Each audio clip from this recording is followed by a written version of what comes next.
Hello everyone, we are back with the letter where we are now controlling Luke, who is going to be babysitting Kylie while our possessed wife is at the hospital getting a checkup. So Kylie has just wished us good morning. Speak of the devil and she shall appear. Bright-eyed and bushy-tailed, Kylie grins up at me as soon as I open the bedroom door. She swings the backpack she's clutching, hitting my leg in a show of impatience and looking entirely unapologetic for it. Did you just wake up? Don't tell me you forgot. It's our playdate today. They made her head way too big. I doubt I'd forget. Kylie's visits are frequent enough thing that they found a way into my schedule. They're supposed to be visits to her godmother. But we can't pick who a child gets along with, so long as I'm not busy, her father can drop her off for the day. Which is all well and good for me, if it makes Suarez focus on the work I've given him. Besides, she's a bright child. Tolerable. Kid's got a good head on her shoulders, a huge head, and can get pretty mature for her age at times. Of course, they have to thank me for that. I think it would be me to thank for that. Her parents can take partial credit, but Hana and I have been here for this kid since she was just a small babe. Why, I can still remember the first time I saw her. It was during her baptism. The only reason I was there was to accompany Hana, who was to be named godmother. She was such a tiny thing, not even a year old, and swaddled in her mother's arm in white cloth. It was the first time I really saw an infant up close. Close enough to hold one, at least. It had been terrifying to be given a little child to carry for the whole water ceremony. I'd never done so before that, to hold a tiny life in my arms. I could have just dropped her on her head in this little tyke before we would have stopped existing then and there. But the child just smiled up at me, babbling nonsensical words as children do, and clinging to me even as I tried to hand her off to Hana. She had thought it hilarious and adorable. My suit had been a mess, and I was nearly an anxious wreck by the time I handed her back to her mother. Yet it was pleasant, too. Of course I didn't, you little rugrat. I just had to take care of something before you arrived. Really? Well, I guess that's fine. As long as you told me for work like last time. Really? Now why don't we go back down and have breakfast in the parlor? I already ate at home. Papa made one of his tortillas de patatas. He wouldn't let me leave until I finished every bite. Suarez's infamous tortilla de papatas. Those things are a hazard. You can probably use one to bludgeon someone into submission with how huge they are. It's a miracle Kylie can still be so energetic. I had trouble staying awake the first time I had one. Speaking of staying awake... Well, I need some coffee in me at the very least. But if you'd like, you can jump straight to dessert. Yes! Dessert, please! It's easy enough to manage Kylie with a promise of sweets, thankfully. The hard part is managing her before she gets the sweets, because I nearly have a heart attack when the kid races down the stairs. Just the thought of her slipping and breaking her neck is enough to make me rush down after her. Slow down! The food isn't going anywhere. The food is going somewhere. In my tummy. Jesus fucking Christ. Children. Did you miss a line? Or was it backward? The food is going somewhere. In my tummy. With a shake of my head, I usher Kylie towards the parlor and order a maid to bring food for us. Whatever breakfast there is, along with a cup of coffee for me, and an ice cream for Kylie. But I can't leave the kettle in for too long unless I want to let her turn the room into a slaughter ground. True to my expectations, I've only left Kylie alone for a few minutes, but she's already made herself comfortable. The stuff from her backpack has been left scattered across the room, from coloring books and crayons to toys. Like a doll. A dinosaur and some crayons, and a bear, and I guess a drawing pad. She's well equipped to amuse herself with no trouble, though I can certainly breathe a little easier if she won't bring her doll along every time she visits. Narcissa, or Sisa, is a creepy little bugger. It doesn't help when Kylie left her during one. Finding the thing at the bottom of the stairs, staring up at me at 3 o'clock in the fucking morning is a memory that won't be leaving me anytime soon. Even now, it stares at me from where it's seated. I'm only tempted to just throw the thing into the fireplace and banish it from whence it came. I can buy her a prettier doll, a better toy. I will break it, find a way to get rid of it. If it wasn't from Hana, and if only Kylie isn't so attached to it. The thing is some antique doll she found for the brat's 6th birthday, one of a kind. My darling Hana loves her so, and Kylie does try to be a good goddaughter, but she just can't keep her interest along with the wife.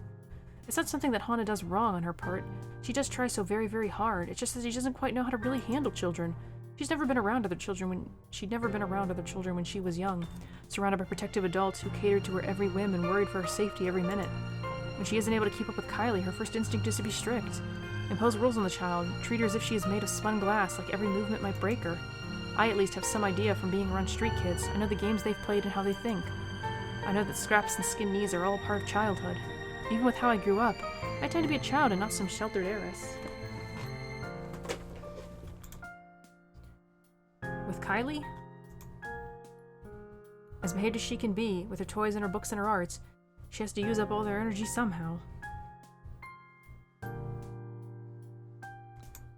To run around the playground and make a mess in the mud, or even just fake wrestle for a short while, let her be a child when she wants, I'll say. If it becomes too much, just bribe her with sweets or ship her back to her papa. Problem solved. Unfortunately, Hana isn't quite up for those sorts of things most of the time, thinking it'll spoil the child. It turns a whole playdate awkward every time. Taking the last seat, I pluck one of her coloring books from the table to see it filled with dinosaurs. Not exactly what I expected to see for a little girl, but doesn't hurt anyone. She wants to play with dolls and cars, or dolls with their cars. What do I care? She once put dolls' tutus on model cars, even. Oh, this is a new one. The last one you had was filled with horses, wasn't it? I used to pretend my brother's toy cars were dolls. I gave them names. Those were ponies, Tio. They're much cuter than horses. But we went to a dinosaur zoo, and it was awesome! I mean a museum? Dinosaurs are my favorite. I have no idea what that is, but it must be something. I'm only familiar with the T-Rex myself. Yeah, they found, fossils of its claws. They're really long. They think the whole theory might be a bazillion meters tall, even bigger than a T-Rex. Sisa says it'll be big enough to eat all my classmates. She only laughs as I scrunch up my nose and grimace. Takako says you're making a really funny face. Taka who? Takako, a friend I made. I have to stop and look around, expecting one of the help to be there. I knew it, it's the ghost. The child does have a way of befriending just about anyone, as long as she puts her mind to it. The two of us are completely alone. Thankfully, she only finds my disturbed look as another funny, grown-up expression. That might be a lot more problematic than whether she plays with dolls or cars, though. Both thoughts of Sisa giving Kylie ideas, and one of said ideas being massacre by dinosaur. Something I probably need to bring up with her father, aside from work. But beyond murderous dinosaurs, creepy dolls, and imaginary friends, I find no trouble with Kylie. She's as energetic and precocious as any tight her age can be. She's an angel if she can get comfy and settled and after getting her sweets. This is a nice picture of waffles. We tuck into our waffles as soon as food is brought in. Our waffles, because she wanted her own plate to go with the ice cream as soon as she saw mine.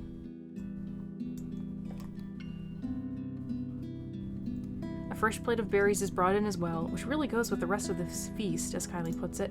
And if I indulge in the sweetness, I have a cup of black coffee to pair it off with. With her bellies full, Kylie grows content with just scribbling on a scrap of paper and calmly chatting about her week. She's gonna be drawing something creepy. She talks of her older brother Rowan and their parents, how they plan to go to Bloxland in Berkshire for the winter holidays. She talks of Miss Pink, and I have to shift my legs to become comfortable once more, the memory of my initial meeting with her still fresh on my mind. She talks of the sad man in the park and of her new friend who likes to play hide and seek when she's not sniffling in the loo.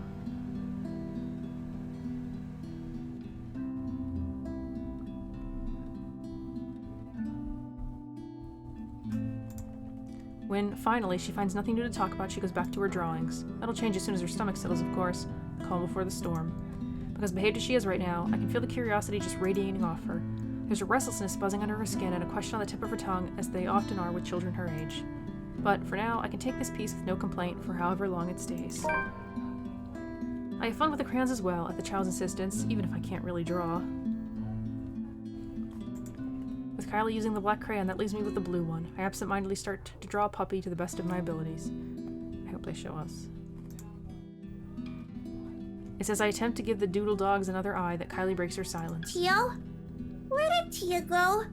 I saw them leave when I got here. Tia didn't look so good. I've been expecting a lot of different questions. The kid always has a whole bunch of them ready for me, but I can only sigh when she posed this particular one. She's just going to the doctor's for a checkup.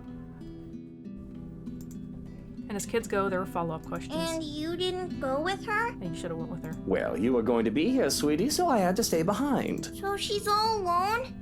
At the hospital? Johannes is with her. Oh, no, of course not.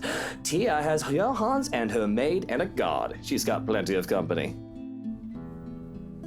Yeah, but you're not with her. The kid gets it. If I didn't know better, I say the kid is trying to make me feel guilty. I want to say that the little tyke is evil for making me feel so. I hope we get a choice to go to the hospital. I'll choose to go. But I understand. When I get sick, Papa and Mama have to leave me with their maids, too. Oh, they don't take care of you? That doesn't sound right. Even my mom took care of me when I was sick as a Well, child. they're always busy with work. Oh, I see. I guess that's no good. The realization is dawning on him. I know she doesn't mean to accuse me of anything, but as her father's boss, maybe I do overwork Suarez a bit. There's a lot of responsibilities that only he is capable of carrying out. Delegation is the thing, sure. But when said responsibilities are legally questionable at best, putting others to the task isn't always an option. But Maybe your papa is in need of some vacation time. He deserves it, doesn't he? He's a hard worker. I could arrange something for the holidays. I could cut him some slack. Some of his assignments can wait. I can't do much for her mom. She isn't one of my employees. This would have to suffice. It will be worth it if it makes the little girl happy. Because just like that, the somber look on her face turns into one of pure joy. It's like looking at a little sun, warm and bright. It's nice to do something kind every now and then. Would you really, Teal? Would you like that? I'd like that very much, yeah! We can go to this museum! There's one with lots of cool trains and planes! I like trains! And there's the local Manor theme park! And a monkey forest! There's a kid adventure farm too, the wacky warehouse, and a play barn as well, and... Whoa, slow down there, Munchkin. I know you're excited, but I think you should let me schedule your dad's day off before you plan a whole year's worth of stuff. There's an embarrassed giggle, but she does reel herself in enough to calm down, which is a feat in and of itself. It's obvious how giddy she is. And if she wasn't looking forward to the holidays before, like any child should, she does now. I think Tia would be really happy if you were with her. You could have told me you needed to go to the hospital with her, Teal. I won't be angry. I'd love to be with her, but I wanted to spend time with you, Munchkin. And she told me to stay. Besides, I don't like hospitals. They always smell like alcohol. Not the good kind either. I don't think anybody likes hospitals. They're scary. But you said Tia is brave and strong. That she is. A content silence comes over us as we go back to scribbling, though I stop when I'm done with my blue dog, cringing at how awful it looks. Kylie reprimands me for that because I should be like her. The little tyke goes through several sheets of paper, one drawing after another. Practicing, she says, because practice makes perfect. Not to mention there's a drawing contest coming up in class, and she just has to beat Tim from Class D, who says girls can't be superheroes.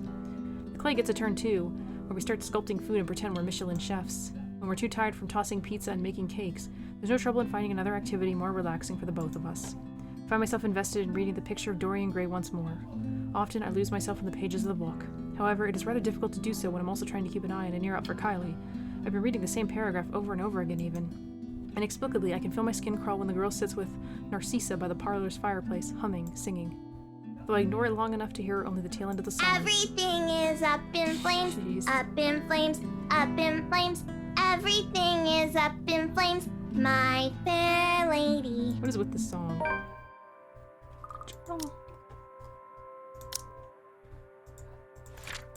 So, this is the day of the mansion thingy. Or, I guess technically the day before. With Hana away for a checkup, Luke was left alone to watch over his godchild, Kylie Suarez. However, that what was supposed to be a simple babysitting turned awkward when the precocious child began spouting bizarre things.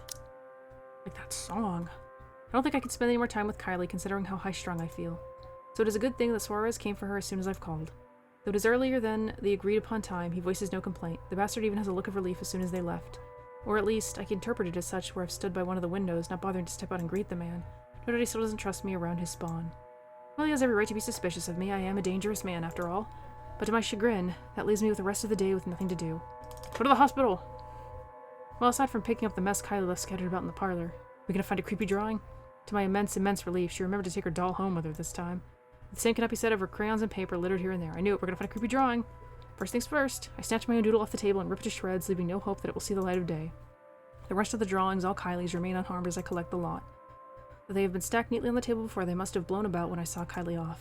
And there are plenty of them. From cats and cakes to colorful rainbows and gardens, the child managed to make a lot during her morning here. There is one more that I have to fish out of the fireplace where it landed. Expecting to see another one of Kylie's masterpieces, I am instead greeted with something a bit more concerning. That is concerning. I knew Chikako was the ghost. Does she really think I look like that? That's what I want him to say, honestly. And then notice the ghost later. There's me, and there's Kylie, the two of us side by side, and smiling as our stick figure selves stand in a nondescript field. That much I can ascertain without looking at the labels below the doodle's feet. But a third figure stands next to me in the drawing, a woman with her face hidden behind a curtain of black. Chikako, the writing under her supplies. Chikako says you're making a really funny face. Taka who? Takako, a friend I made. The hairs on the back of my neck stand on end, and I feel a chill go down my spine. A breath. That isn't mine. It is me turning around, expecting, hoping to see someone, anyone. But nothing. And that's when I hear it. Laughter, sweet and merry laughter ringing from the ballroom. Thinking about it as my cheeks burning and my blood running hot, as if I'm being mocked. As I stomp towards the door, to stop myself from shouting up a storm, I expect to see some of the help dallying about, idle from their duties. Perhaps they thought they can slack off on their duties with the head butler around and with my preoccupation with Kylie. Well, they had another thing coming. But again, nothing. Nothing from what I can see with a cursory glance, at the very least. I roam around, looking for near impossible hiding places, and still I am all alone. Yet I can still hear the laughter, that accursed laughter echoing about in the room in my head. Who's there? Show yourselves and show some respect to the master of the house! Cold uneasiness settles into my stomach when no one answers. I stumble on my own feet, feeling a wave of nausea come from nowhere. I have to put a hand against the wall to stay upright when the world shifts and pain explodes from behind my eyes. It takes every ounce of my self-control not to heave then and there. The only thing my pride allowed me to do then is close my eyes and attempt to alleviate some of the pain. Vague, unfamiliar images, dare I say memories not mine, flash in my head, unbidden and unwelcome. Like a strong hammer strikes me to the head, threatening to crack my skull and split it in two. Whatever emotions they hold are muted. I'm nothing but a spectator. Still, its weight feels palpable. Though it doesn't take long for these sensations to get into my head, through my eyes and my ears, it creeps and buzzes in the spaces between. One after the other they come at me, an unending flood that threatens to sweep me away for what feels like an eternity. Each one a show of both joy and suffering for those who have called this mansion their home. Each new scene is like a hammer to the head, threatening to crack my skull and split it in two. You just said that. I can feel every little emotion in the blurry images that present itself in my head. I feel a part of these, like I've lived through them, though I know that is not possible. All their anger burns through me, that much is evident, but the pain more so. And above all of it, there are the whispers. Voices calling, luring, until one image emerges in vivid contrast with the others. When there's a shout of joy, my eyes snap open, looking for the culprit. That's when the whole room just changes. Everything is the same, yet everything isn't. There's someone in front of me. There are people everywhere laughing and dancing. Her hair is still awesome. I should be concerned about them, but my mind finds it easy to dismiss them as they fade in and out of nothingness. Instead, I find my concentration drawn to a man and a woman. The one can only call them a lord and lady, going by their clothes. And oh, just see how happy the couple looks. Though the man's eyes are eerily blank, like he's not all there. His face is familiar, though. In fact, they both are, but I can't quite place why. The two make for a pretty picture as they dance in the center of the ballroom. Even the phantom crowd's attention stay on them. It reminds me so much of Hana and I during the early days of our marriage, the honeymoon years they call it. We were happy then too, all smiles and her sunshine, even with the normal dreary weather. Younger, we had less to worry about, or at least thought that way. I wished we could go on that way even with all that I did and had to do. But life has a way of catching up. There was work to be done. Although we had to stay the loving, perfect couple in public, I could not afford to look so weak. To appear tied down to someone else, to those who knew who I really am, I had to harden my heart when I have business. But it hadn't always been easy to just switch that part of me on and off. I should be concerned about their intrusion too. Ask what in the bloody hell they were doing in my house, throwing a party as if they own the place.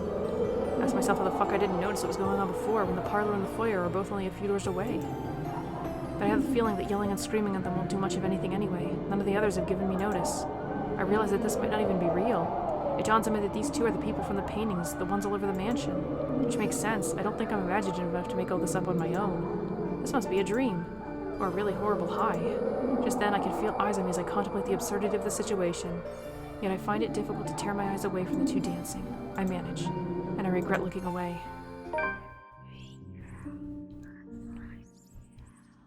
The woman from the balcony stands beside me.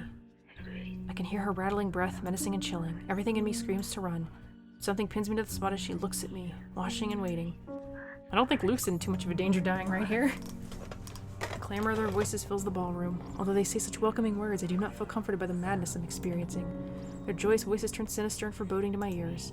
The chorus of people that shouldn't exist, threaten to overwhelm me. Drown me out even as I stand on dry land. The music still plays as the Phantom Quartet continues while I stand here, vulnerable and afraid, but the dance has already ended, and I'm afraid that I might just be tonight's entertainment. Attention is all well and good until the bullocks like this goes down. These Phantom people watch me, thousands of eyes scrutinizing though they cheer for my return, cajole me to dance and join the merriment. There are eager hands all over, pulling me in every direction, but they do not move me enough to remove me from the woman's gaze. Listen. Can you not hear them as they welcome you home? Your kind. Our kind. You're one of us, my love. We are bonded by the blood we share.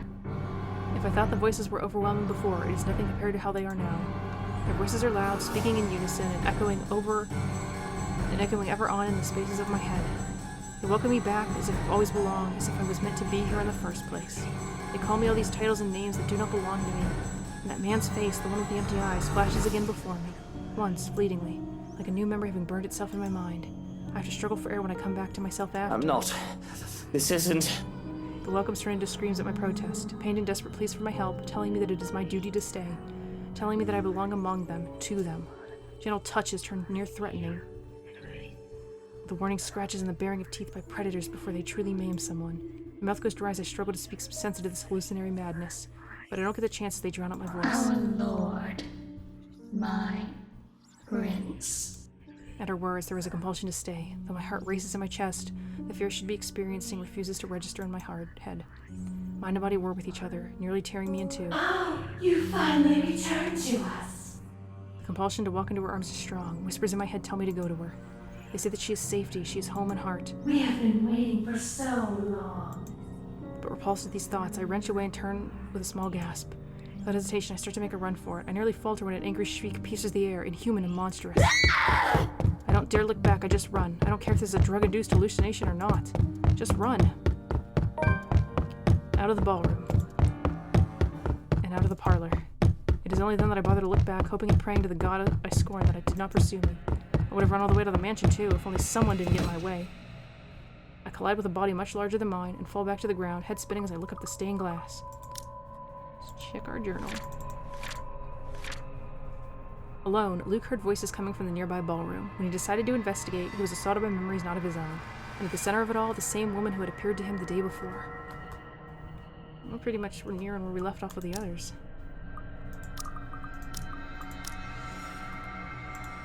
Turning my head to the side replaces the colorful sight with a pair of shiny black shoes.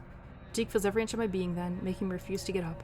Meanwhile, a familiar head of ginger hair looks down at me and bemuses me. You really must look where you're going if you insist on running about.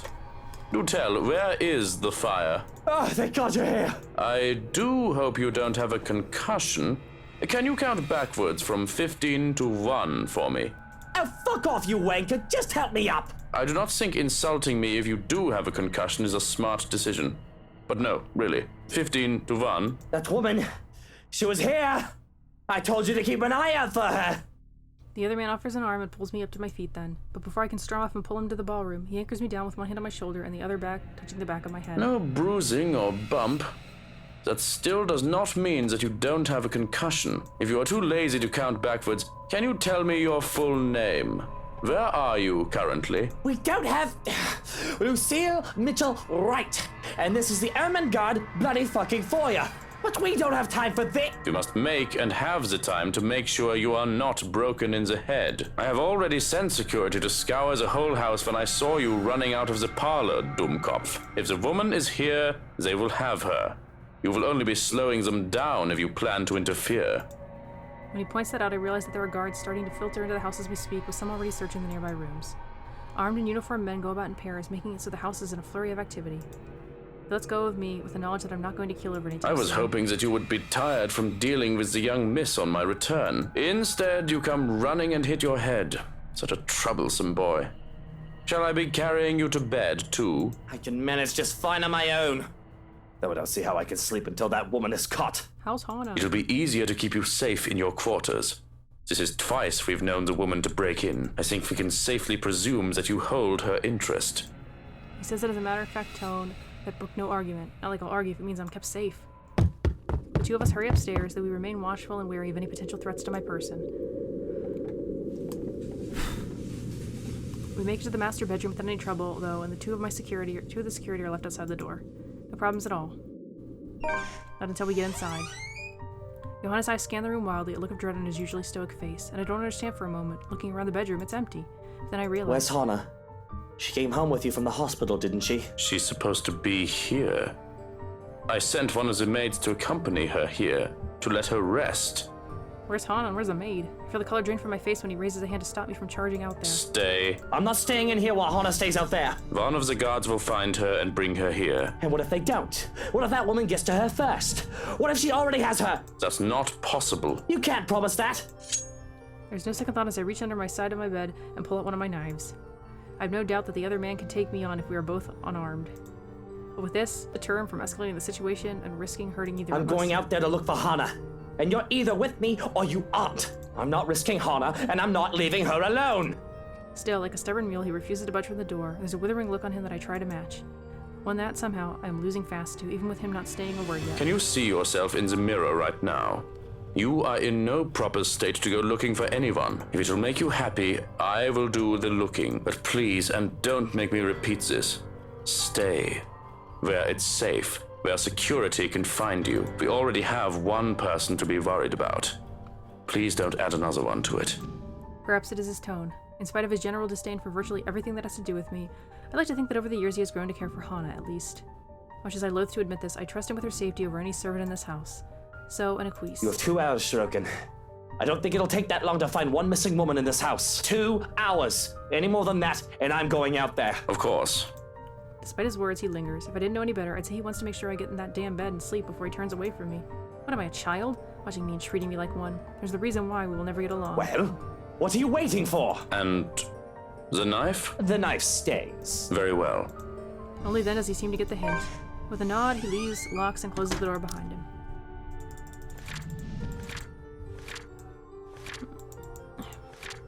Bumping into Luke after his flight from the ballroom, Johannes quickly ushered the paranoid man to his room while the house's security looked for the trespasser, only to be greeted by a room devoid of Hana, who was supposed to have arrived with the butler. For a moment, I still hear his voice while he gives the guards outside firm instructions, then a hush as soon as he departs, his footsteps fade away.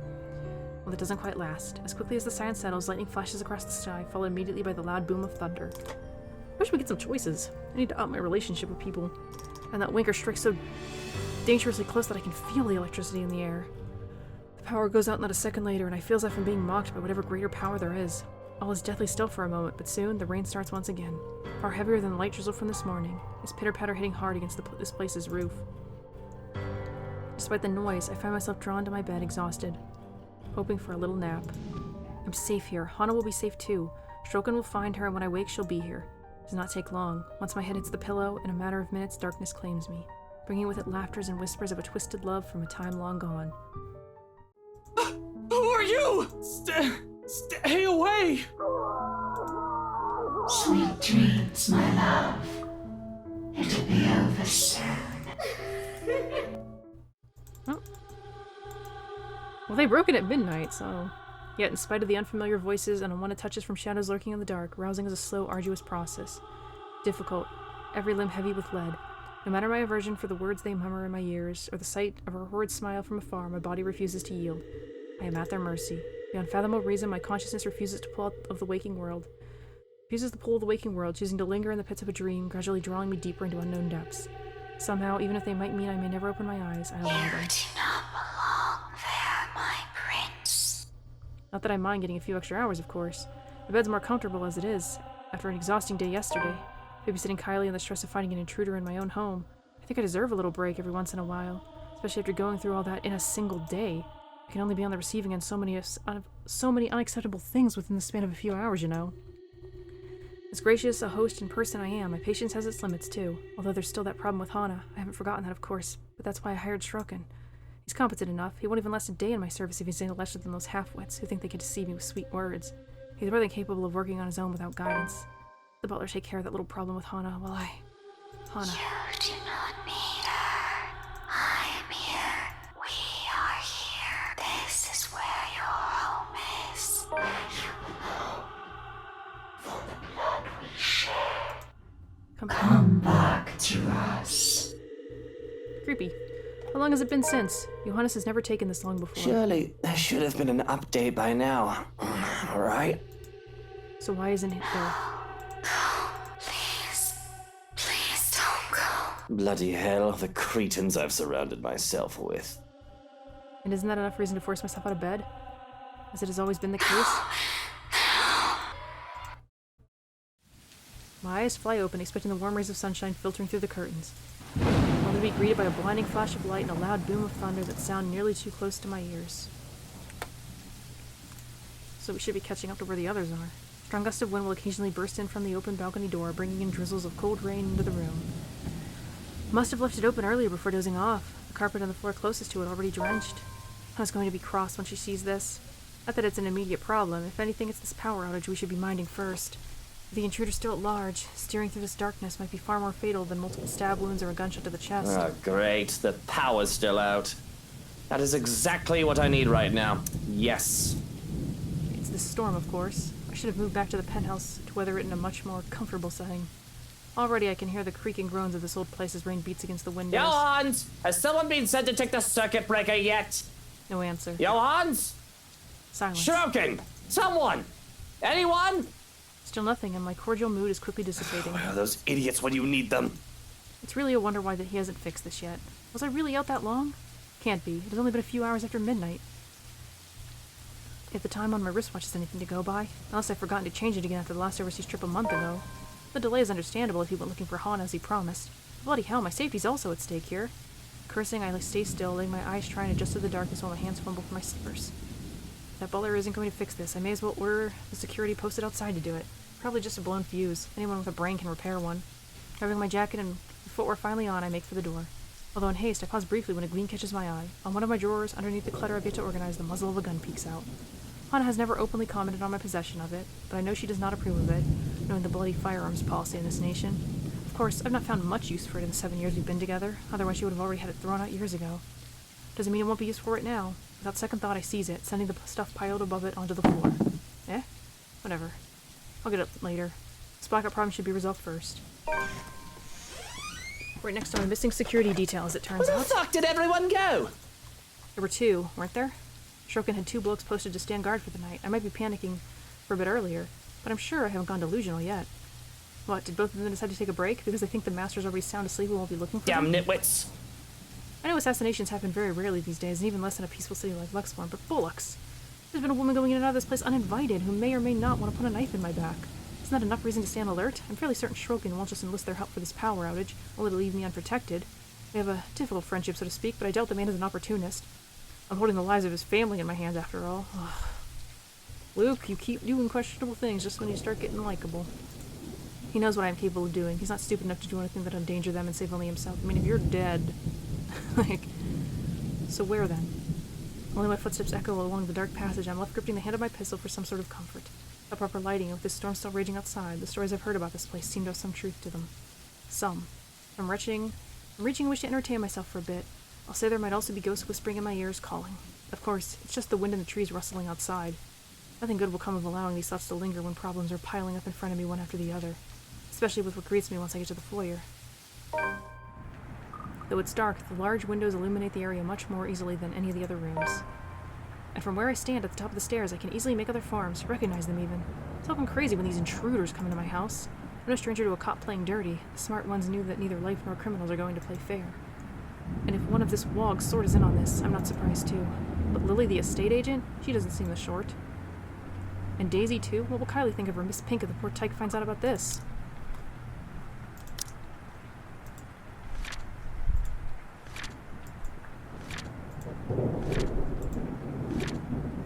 Luke Wright woke up to a storm raging outside, with his whole house eerily quiet. Power was still off and his butler was nowhere to be found, even when called. Taking his gun with him, he went out to investigate, and in the foyer of his own home... Not to mention Mint. Hannah trusted her. I trusted her to be a professional, at the very least. For fuck's sake. Top it all off, they all have the nerve to look surprised when I announce my presence. Well, well, what have we here? If I were any less sober, I'd say this is the beginning of a joke. Bloody trespassers, what is wrong with these people? Do they really think I'll be fine with them walking into my home like this? What are they even doing in here? If I didn't know any better, they might also be behind Hana's disappearance. That's right, my love. They must have a motive. Make them pay. And it better be a good one. Roll they've done to us. Or a bullet to the head is the least all of them deserve. Let's see. A photographer, a high school teacher, a real estate agent, an interior designer walk into a mansion. And somehow Ashton heard none of those. Thunder crackles once again, cutting me off. This time, its sound hits close enough that it nearly feels as if the windows and the grounds itself are rumbling. All is deathly still for a moment. I don't let it stop me, however, as I slowly make my way towards them, taking one careful step at a time, relishing the expression of fear in their eyes. I suppose there's something ominous in this setting, with the heavy rain outside and the lack of light here. I kinda like it, to be honest. That's something to the atmosphere. I suppose I must look like a villain now. I don't think you'd realistically even be able to see them with how dark it is. in such a big room, but short of me getting close to them, a noise to my left distracts me, really halting my movements while curiosity takes over every murmurs in my head. That's a good thing, perhaps, that I did, because as soon as I look up, I see him. Another trespasser. Great. Just as he's about to jump down from the furniture that has somehow ended up piled up and blocking the door to the parlor. What happened there? And did he really think it's alright to do that in other people's houses? Loud. Teach him, my lord. Put him in his place. My hand's already moving before any rational can stop me. Fingers firm at my gun when I realize the safety from it and take aim. Not at him, but at his friends. They are his, aren't they? Why else would they be here together? Doesn't matter. He won't let the people he cares about be harmed. My finger on the trigger's more than itching to shoot, but I hold back. Sure, I could have simply taken aim at him. But more than seeing him bleed, I want to see that expression on his face once he realizes everything he's doing is futile. He's trapped. Lives are in my hand. His life's in my hand. Had I known there would be a party in my own home tonight, I would have opened a bloody bottle or two. People these days, in my own home. Can you believe it? I feel so left out.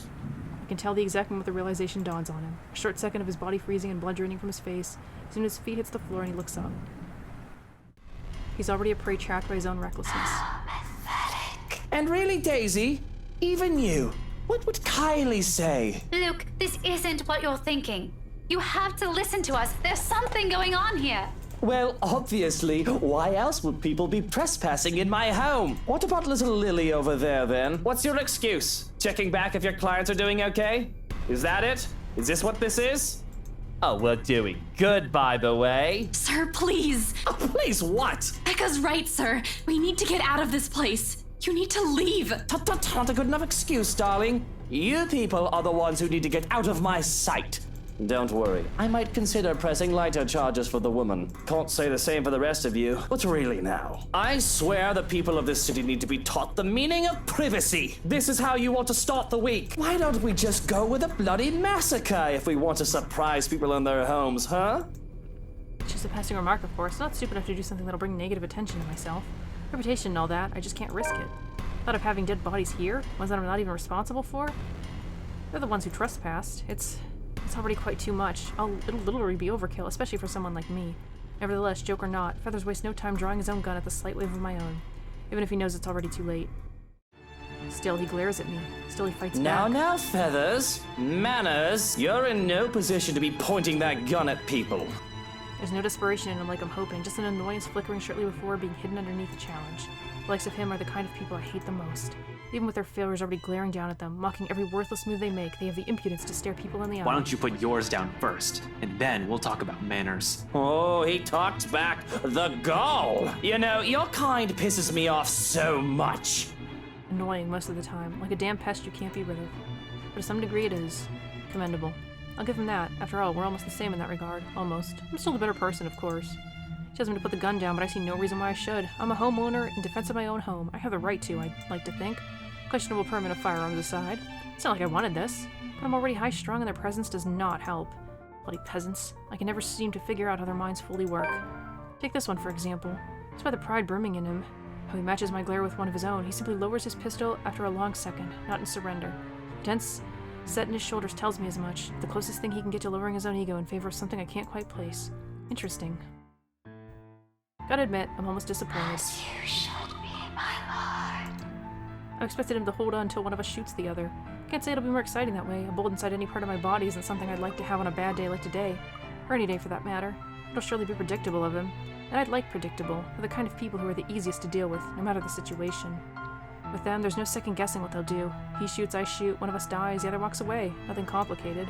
Nothing requiring much brain power, just muscle memory and who's the better shooter, end of story. Yet here he is, dragging a deep breath in and setting aside the only thing protecting him. I could easily shoot him this way, be done with this whole farce of a conversation.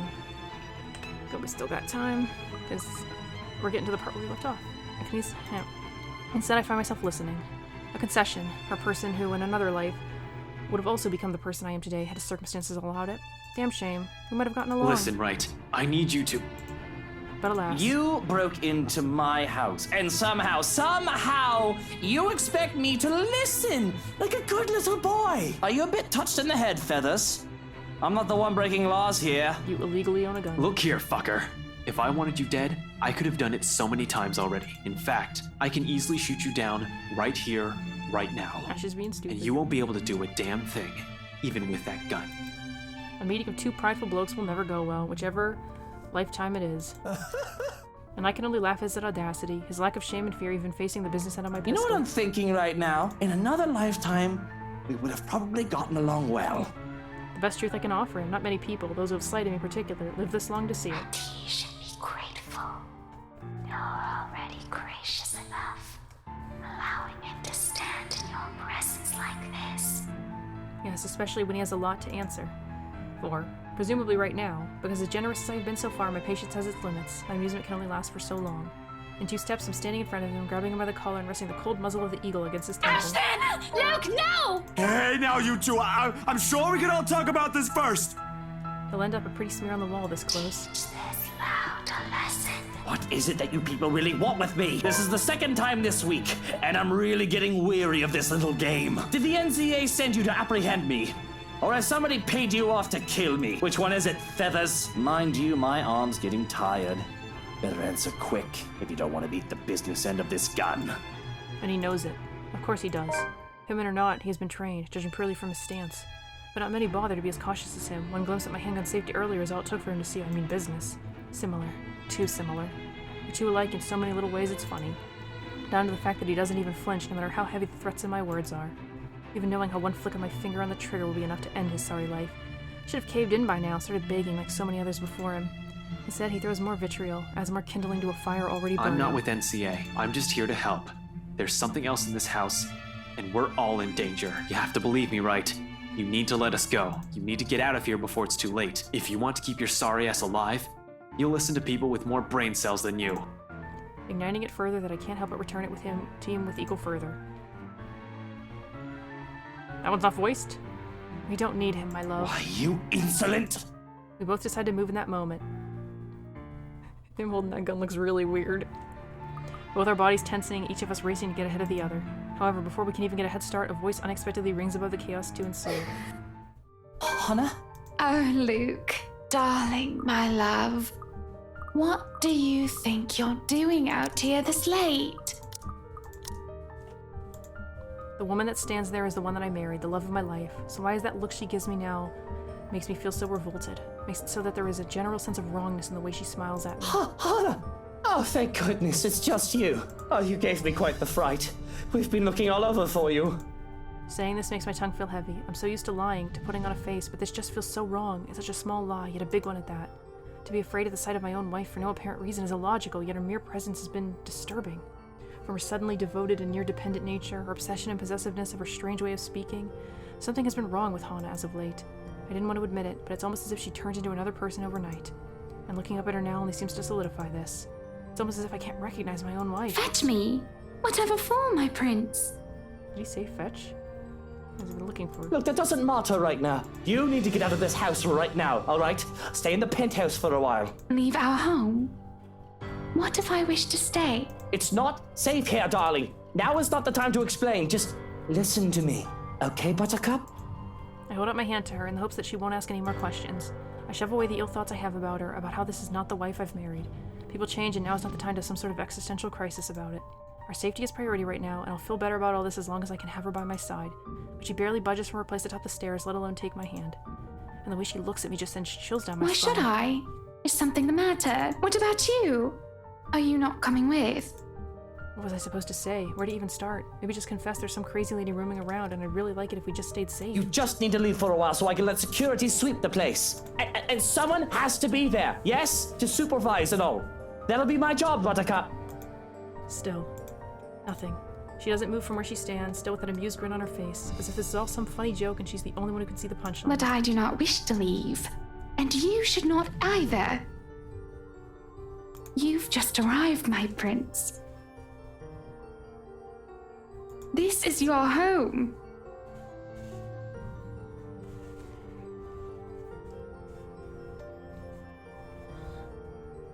Our home.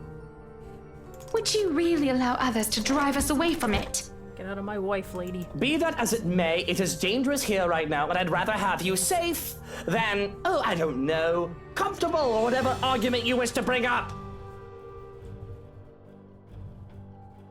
This is ridiculous, Hannah. We shouldn't be discussing this. You need to leave now. Let me handle things here, Buttercup. It is then that her expression turns absolutely horrific, and everything turns to complete and utter shite. 1 minute, Hana, I gotta read my journal.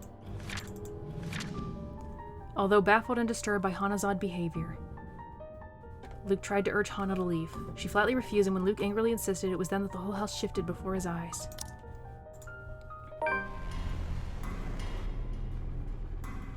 Hana's body shudders and shakes as if she's about to have a seizure until her visage ripples and changes. Golden yellow hair is slowly stained with inky black, and her face melts into that of the woman, the maid from before, with a menacing expression on her face. Along with it is the shifting of the very ground we stand on. It's a slow thing, a whisper more than a bang as the darkness creeps into every corner of the room. While shuddering groan, blood runs from the ceiling, crawls down the walls and stains the floor. It feels as if life itself is being sucked up from the house slowly but surely. The beauty of the place is gone, with only the dead, decaying remains of a mansion left in its wake. I don't have to wonder if it is just the foyer that's become this nightmarish place. I can already hear it. Gone are the growling of thunder and the lashings of rain and wind against the foyer's high windows. All of it has been replaced by a more grating sound. A cacophony of voices from nowhere and everywhere echoing throughout the now horrid walls. Voices that neither belong to us nor the people who live here. What's going on? All throughout the house, shouts of alarm and surprise ring out, a mirror to the horror creeping up in each of us. Who wouldn't be shocked? This is insane. Even Daisy, feisty woman that she is, trembles at the sight of it, clinging desperately to Lily while Steel and Feathers stand protectively in front of the two. Brave of them, I have to admit, to put themselves in the front line like that. Though it doesn't necessarily mean they don't feel the same fear as the rest of us, something I don't blame them for. There seems to be no end in sight to this insanity. If anything, this only feels like it's beginning. Of the end. Oh my god! Please, somebody! Anybody! Who are you? Stay away! No. Stay away! Stay away! Their screams fill the mansion. She laughs all the while, a harsh, agonizing sound that goes on for what feels like forever. Until there is nothing but silence, her horrid smile and pale hands reaching out to me, calling. Save again. I don't know how close we are to the end of the game. Luke can't get the shortest chapter. I haven't got any choices. Beckoning, pleading. I'm terrified, I really am, like I should be. But I have never been one to truly stay afraid. I've long learned that fear will not get me anywhere. Cowering in a corner doesn't keep me safe, and it will not keep me alive, not like rage does. I've learned to use this burning hate inside of me to survive. There is no difference now. Stay away from me! Why do you wish to leave? This is where you belong, my lord. Remember the blood we share. This is your home. Don't you remember? You promised to return, to stay together with me, with us, with people no different from you. Don't listen to her, she lies. I promised no such thing to anyone. We bought this house weeks ago. How should I know what she's babbling about? I never even wanted to be here in the first place. A terrible case of mistaken identity. That must be it. I'm quite sure of it. I don't know this woman, this monster. What should I say to someone like her? My entire lifetime, I've only made and kept sincere promises to a mere two people, Hannah Evans and Eleanor Chandler. No one else. The rest of those who can claim I've promised anything to them can go fuck themselves. Bloody hell. I may enjoy the company of women, but I'm not an idiot to start spouting such nonsense to anyone. I promised Kylie bread pudding, I'm just gonna say. A line must be drawn, especially if I'm to keep myself alive. Yet she still goes on, insists, makes me appear a liar in front of these people. Of course you still deny it. Have you truly forgotten? You haven't changed, I see. Still a deceiver. She's lying! You see, my love, nothing has changed. Still no difference, you and I. Just like the rest of us. Just like every single soul in this putrid wreck. We've waited for so long. You can hear them, yes. Their pleas, their calls, their invitation. Come, my lord. The house seeks its master. She, the monster, reaches out again, her hands a gory, abhorrent sight, along with that smile spread across her face. My body's already moving on instinct, stumbling back one step at a time in a desperate bid to be away from her. Anything to put distance between me and this vile creature. No matter what she says, I am nothing like her. I need to get out of this house. Out of this country, preferably. There's nothing for me here, not anymore. Nothing to keep me tied to this place. With Hannah beyond saving, no longer the same woman I knew, and struck and likely taken by this woman, nothing's left to bind me to this wretched city. I can leave, I can... My foot steps on something, sending me sliding onto my back and flat on the floor. Beside me, a paper, a familiar one, flutters down. It's this thing again from that open house, though it feels less like a gimmick and more like a threat, what with recent events. It must have fallen from one of these peasants in the commotion earlier. For a moment, they appear conflicted to see it in my hands, but wisely keep their opinions to themselves. leaving the damn thing to simply bear its grisly message for everyone in the room to see. Help me, help me, help me. Is this it? What they've been telling us? Why everything in my life has gone to shite because of some stupid old letter? An invitation indeed. One I am not willing to accept, not any time. At the top of the stairs, the creature moves again, drawing my attention back to her. Her gait remains slow and awkward as she walks forward, that smile never leaving her. But I won't give her the chance. I'm not dying here. I certainly am not giving myself to a hideous creature like her, either. Adrenaline kicks in and desperate panic gasps and worried glances from Daisy's friends, and I pay them no mind as I reach for the maiden door and... What am I gonna do? Without warning, it slams open, revealing not the mansion grounds like I am expecting. Before my mind can even comprehend what's happening, like tendrils have already coiled tightly around my limbs, dragging every person in the foyer into the room. Let's burn the letter. None of us even get to scream. The darkness completely envelops us upon the doors closing. Understand where your place is now, my love. You belong here. Is it so difficult to grasp? We've been waiting. There's a moment of panic when the feeling of the tendrils around my limbs finally dissipates. As soon as my eyes adjust to the darkness of the room and I'm on my feet, I'm searching for my knife and holding it out, watching, waiting for every moment. Using it as a way to put distance between me and these peasants. Who knows what they'll do now? We're all desperate to get out of this house. There's only 6 of us in this room. 4 of them friends at that. Though Mint has already gone loon, crouched in a corner and muttering to herself, you can't really say anyone's safe from her. If anything, she's the one I should watch out for. I cannot trust these people not to turn on me. I cannot trust anyone. Not anymore. Not after this. Despite the pleading looks Lily shoots my way while they all huddle in the corner behind Steel and Feathers. But I have to remind myself that even people like her are capable of doing the unpleasant. She's only human after all. It's never an excuse why. Even Hana has her cunning, manipulative moments, though she does it much subtler than I. Why else would Lily have shown this letter to us that day if not to save herself? I guess that backfired on her now that she and her own friends are also stuck here. Still, I have every right to be livid. Everything that I've built has fallen apart. All because these people came into our lives. You! All of you! This is all your fault! If I'm dying to this bloody case, I'm taking you all down with me! Hey now, Mr. Wright. I know the situation ain't good, but we have to calm down. We're all in the same boat here. You shut your mouth! If it weren't for you, or this letter, for all of you, none of this would have happened! Hana would still be... Suddenly, Daisy steps and slaps the knife away from my hand. Don't you dare, Luke! Don't you dare put that blame on us! Without batting an eye, glaring at me as if she might rip my head off this instant, said knife slides uselessly under the table, out of my reach. I should have expected she's not the kind to submit even under threat.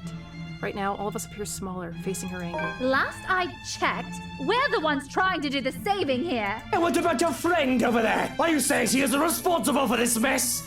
For the lives this sorting letter took? See, this works better for anger than what happened with Rebecca earlier. Dragging other people into her own problems just so she can save her little sorry self.